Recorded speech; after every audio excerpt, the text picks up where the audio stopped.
Yeah, thank you so much. And apologies for the background noise here. I'm near to a radio studio where I had an appointment earlier. But it's a great honor for me to be with you and also to be with so many friends, because my involvement with Iran also led to getting to know many brave people like yourselves. And it is a privilege every time to speak to you and to listen to you. And I want first and foremost say to everyone online who has already lost family members, friends, before in the years before, but also in particular during Women Life Freedom protests, that they will not be forgotten. They are heroes because they stood up for freedom. They stood up for being free, for being themselves, for being able, like Gina Masha Amini, to live her life as she wanted to live her life. It's great to see Vida Merenia also. Again, I met her indeed in the European Parliament. And in direct answer to her question, I want to say that the thing that we can do as European Parliament is to raise also the case of Ahmadreza Jalali again, hopefully next year, when we will have the chance again to put the issue on the agenda with an urgency.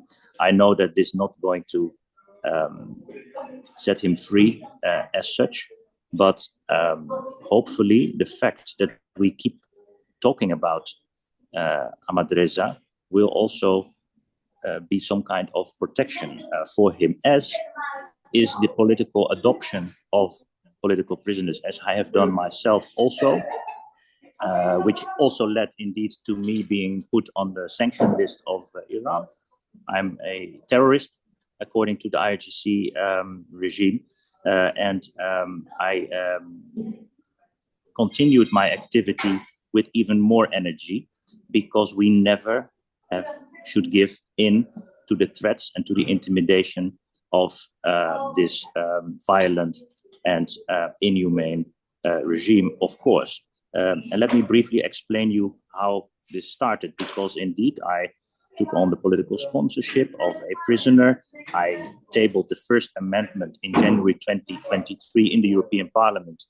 And there followed many calls from the European Parliament to put the IRGC on the European terrorist list. But I tabled the first amendment there, and that obviously made the regime angry. But we will continue also now that there is a new European Commission and a new mandate of this European Parliament, and a new incoming presidency, the Polish presidency, that will start on the 1st of January. We will reiterate again our call, which I have done for several times in connection with my Swedish colleague Evin Inchir, that also Vida Merania will know very well. I do that together with her and with others in the European Parliament who are committed to the case of Iranian political prisoners, that we will make that call again to put the IRGC on the terrorist list, because, and that is also a message from me for you today, with all the developments in the region, in the wider region, that should not lead to us thinking that we can afford any kind of complacency. We have to continue and not to be distracted by what is happening in the wider region. This is actually a signal to remain determined and to remain also focused, to keep our eyes on the ball, as we would say in sports terminology. And what is that goal? What is that goal? That goal remains unchanged for me, because I've said from the beginning that I am not from anyone, I'm not with anyone, I'm only on the side of the Iranian people in the diaspora, because they suffer also from the long arm of Tehran.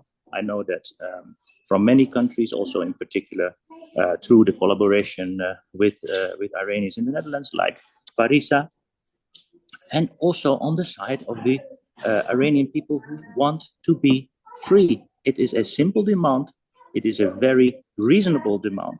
And I think that we, as I said, have to keep our eyes on the ball, remain focused on that goal of whom we are supporting. We are not players or want to be reduced to players in a geopolitical or regional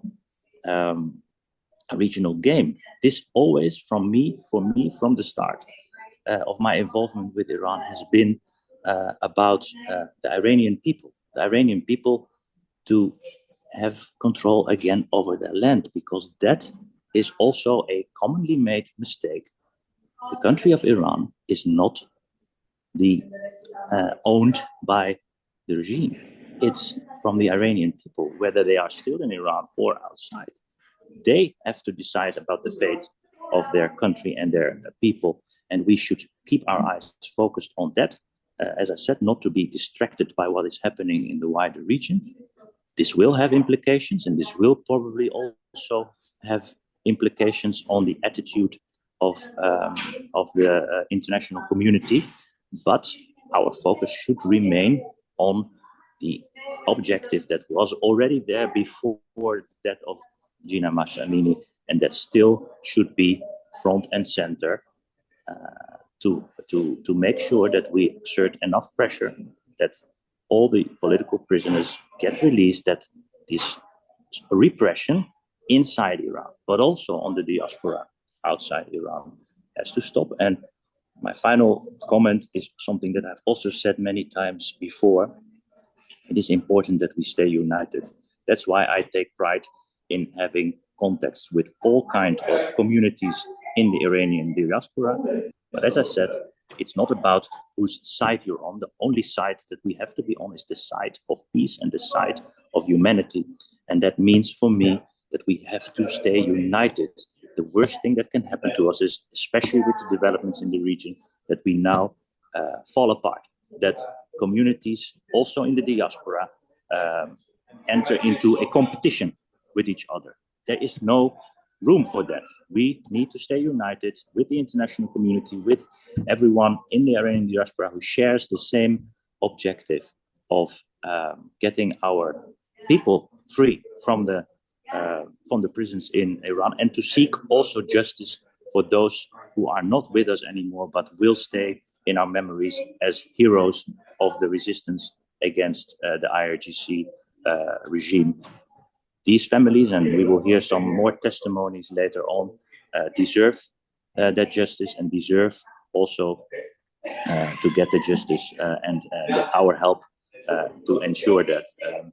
That is our focus. That will remain our focus, and I hope that I can contribute also next year in getting our case, your case, prominent on the agenda again, together with my colleagues in the European Parliament.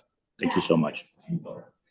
Thank you so much, Thijs. Yes, you have always been a very strong supporter of political prisoners in Iran and also people who are fighting against the regime outside of Iran. So we have always been sort of advantage to have your support. And it's very important that to have support like yourself. And as you said, putting the IRGC on the list of terrorist organizations, hopefully we can hope for that next January with the new presidency taking over.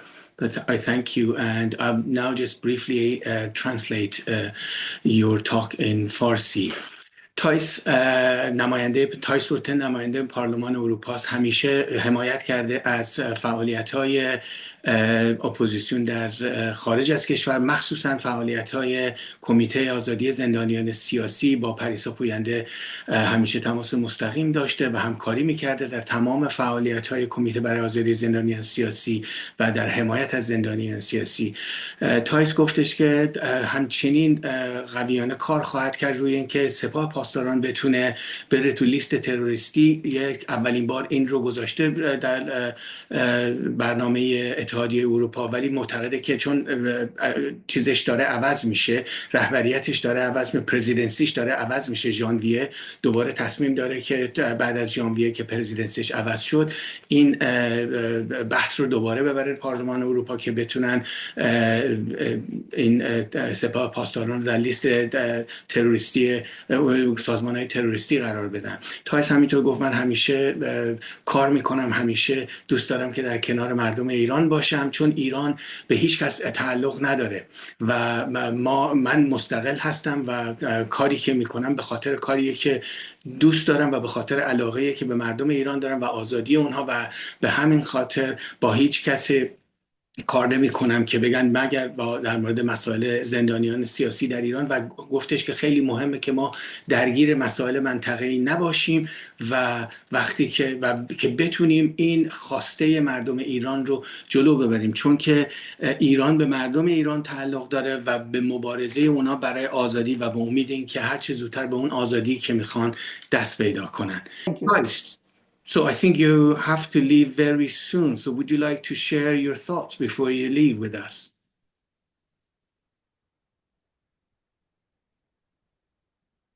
Thijs, are you here? سعید جان ببخشید. تایس دیرتر میاد. دیرتر میاد. Yeah, Okay. Okay, نه. I'm just still, Thijs. Thijs, are you leaving soon? Would you like to say something before you leave, or you're still going to be here and you want to do it before you leave? I have to leave, and I was also 5 minutes gone. Okay. Now that's why I switched off the video. But sorry about that. So do you want to have the last word before you leave? No, but I always feel very humble when I am with you and with all these brave activists. And that is one of the biggest problems I think we are facing. That we risk to be intimidated. Your families are being intimidated, pressured. The repression on the diaspora, but also on the families in Iran that get messages, that get intimidated because of the activism of relatives and friends outside Iran. That is the main reason why I still am so motivated to keep supporting you. My final message is building on what I said before. I do think that we have not the luxury to be complacent, to have any complacency at this point in time. We have to stay focused. We have to keep our eyes on the ball, and that is the reasonable demands of the Iranian people, and of course the freedom for all the political prisoners. And yes, there will also be a call internationally for maybe some kind of dialogue, and of course I think that there is always a possibility to speak, but we have to be clear about the conditions for that, and the conditions are very clear. All the political prisoners need to be released, and the future of Iran should be decided by the Iranian people and not by a criminal IRGC regime. That message was clear, and that remains clear as far as I'm concerned. So I want to leave you with that message, and to stay hopeful, although the circumstances are not easy, but to remain hopeful and to remain confident that hopefully better times will come also for Iran. Thank you so much, Thijs. We also are very happy that you're siding with the political prisoners and diaspora and activists who are working on their behalf, like the Campaign to Free Political Prisoners in Iran, because it's a very important struggle, and we need supports within the parliaments, European Parliament and other parliament, and we are also humbled and quite honored to have you on board with us, and I'm sure we will contact you and we will reach out to you for more support. Thank you so much for joining us in this seminar. We really appreciate it. Now I'm just going to translate a bit in Farsi. دوستان عزیز، تایس دیگه باید میرفت، برای همین خواست فقط یه حرفای آخرش رو بزنه. گفتش که من واقعا خیلی خوشحالم که کنار تمام شما هستم و میتونم فعالیت کنم در این زمینه برای آزادی زندانیان سیاسی. این خیلی مهمه که ما بی‌تفاوت نباشیم، چون بی‌تفاوتی باعث میشه که دشمنان مردم ایران مثل سپاه پاسداران و رژیم جنایتکار اسلامی برنده بشه و این رژیم باید عوض بشه. سپاه باید بره تو لیست تروریستی. من هر چی که تو توانم باشه انجام میدم برای اینکه در کنار مردم ایران و در کنار مبارزین مردم ایران با رژیم اسلامی قرار بگیرم و در کنار زندانیان سیاسی. خیلی مهمه بی تفاوت نباشیم. من مبارزه خودم رو ادامه میدم و به امید روزی که بتونیم به این پیروزی دست پیدا کنیم. پریسا جان، آقای ابراهیم